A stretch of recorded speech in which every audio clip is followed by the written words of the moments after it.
Welcome, ladies and gentlemen, my fellow reptiles, to Face Palm Sunday. The video you're about to watch, I watched literally over 10 times, and every time I watched this, the first time, I literally cried in laughter at how terrible this is. Okay, we're done. Yes, thank God for that. God? What do you mean? Who in this day and age still believes in God? I'd like to point something out to you, Mr. Dentist. In my old job, I worked at an optical lab, distribution center, making glasses, working with glasses, the third largest in the United States of America. A optical distribution center, huge place. Really very cool job, very, very unique job. I learned a lot about glasses, but one of the things that I had to do when I got into my job is I had to go through this big book on all the things that I can say and things that I can do and things that I shouldn't say and talk about and on and so forth. And they had a big section in that book. I wish I still had it, I'd show you. But in that book, there was a thing on religion. In the workplace, you are not supposed to bring religion into the work environment. Now, that's not to say you can't be religious, but you can't, with other employees, discuss religion, your beliefs. You know, if you are religious and you don't believe in gay marriage, you're not supposed to talk about those things in the workplace, and you can actually get suspended or fired. So the first little critique that I have of you is that you're being a very unprofessional dentist at the fact that you're bringing religion into the workplace with a patient, which should not be the case at all. I view it the same way in regards to government and religion, the separation of church and state. Within the government, you're not supposed to have people who legislate laws based upon their religious convictions. In the same way, kind of in the same way, you're not supposed to bring your religion or your beliefs within the workplace. Well, I do. Why's that? Well, you obviously missed all the wars, the devastation, the poverty, everything that goes wrong in this world. Well, I don't believe in dentists. If there are dentists in the world, why do so many people have broken, infected, and missing teeth? This is so bad. So bad. Listen, Missy, if the definition of dentist included being omnipotent, which is all-powerful, omnipresent, being all-knowing, omnibenevolent, meaning being infinite, perhaps maybe, just maybe, you'd have a small little point here. But he's not. He's a dentist. I can't help people that don't come to me to have their teeth fixed. Exactly. And it's the same way with God.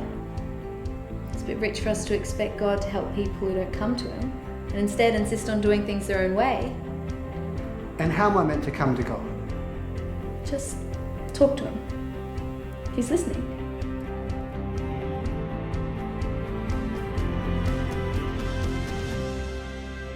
My question is this: if God has all these amazing qualities, why does He need people to come to Him? Why can't He reach out to people who are in need of love, who are in need of care? Why can't He do that? Well, He can do that, but why must they search Him and find Him? That doesn't make a lot of sense to me. Secondly, you're completely ignoring everybody around the world. There are thousands and thousands of people who will never get the chance to hear the gospel of Jesus Christ. And in order to inherit the kingdom of God, they must hear the gospel of Jesus Christ, which pertains to your Judeo-Christian God of the Bible, that they must believe in that specific God and hear your particular message in religion, in the Bible, the gospel of Jesus Christ. And the thousands of people who don't hear this message, who don't even know how to come to God, who don't even know that a God exists, every single one of those people are going to be sent to hell. How do you justify that? That's one of my biggest critiques of Christianity, is not the concept of hell, but the amount of people who are going to go to hell because they have never had the chance to hear the gospel of Jesus Christ. And if God has all of these amazing attributes, He has all of this power, why can't He somehow, some way, spread the gospel of Jesus Christ to all the people in the world? I mean, this is a really crazy, outlandish position, but let's just say, okay, there's a small little tribe in some place in South America. They don't speak any English. They have their own set of language that they, in their little culture group, can speak, so people don't really know how to communicate to them. There are tribes and groups like that who people still don't know how to communicate because they have their own made-up language or whatever within different cultures. Those people are never going to have the chance to hear the gospel of Christ. So if God is the all-powerful person that he is, why can't he just all of a sudden, this is crazy, I know this is a big jump, but why can't he just drop a book or drop some sort of item from the sky into that particular group of tribal people that is some way able to communicate to them their own language in the gospel of Jesus Christ? Let's just say God dropped a TV out of the sky, right? It lands in this little tribe, it turns on, they're confused because they don't know what the fuck a TV is, and that TV starts playing in their own language the gospel of Jesus Christ, something that they will never, ever, ever, ever hear because of the language barrier, of them not being able to speak the languages of different natives. I know that's crazy, I know that's a really over-the-top example, but why doesn't God do that? Because those people are automatically going to be sent to hell. Because they've never had the chance to hear what you're trying to say in this video, that if you come to God, if you reach out to God, and let's not even forget the thousands of different gods, different cultures, and different religions believe in. So for them to understand that they can only believe in this specific God, or else they still will go to hell, is just mind-boggling to me. When any religious person says to me that if you seek God, you will find him. If you come to God, he will show you the love and care that you deserve. When Christians or any religious person says that to me, my automatic response is, I did that. I did that. And I believed in prayer. When I was younger, I would get on my knees and I would pray, thinking that God would hear me. And deep down, I was so desperate and clinging for someone to acknowledge my existence in order to hear what I had to say, that I believed that there was a God hearing my prayers and my wishes and the things, and asking God to get me through the day and things. I really believed that. Until a waking realization just hit me and I'm like, this is my mind playing tricks on me. I was taught this.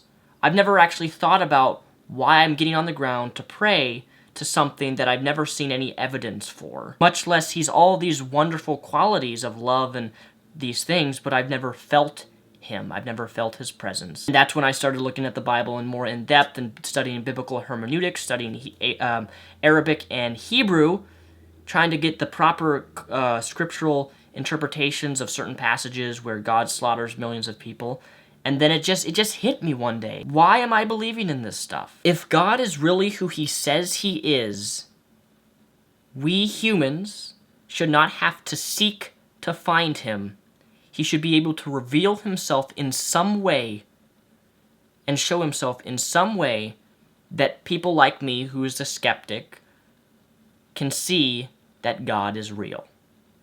When he does that, when he shows me some ample reason for why I should believe in him, or some evidence that I can observe physically of his existence, then I'm all for believing in the existence of a deity, a God. But until then, God is nothing more than a man-made concept, created by man out of fear and lack of knowledge and not having answers.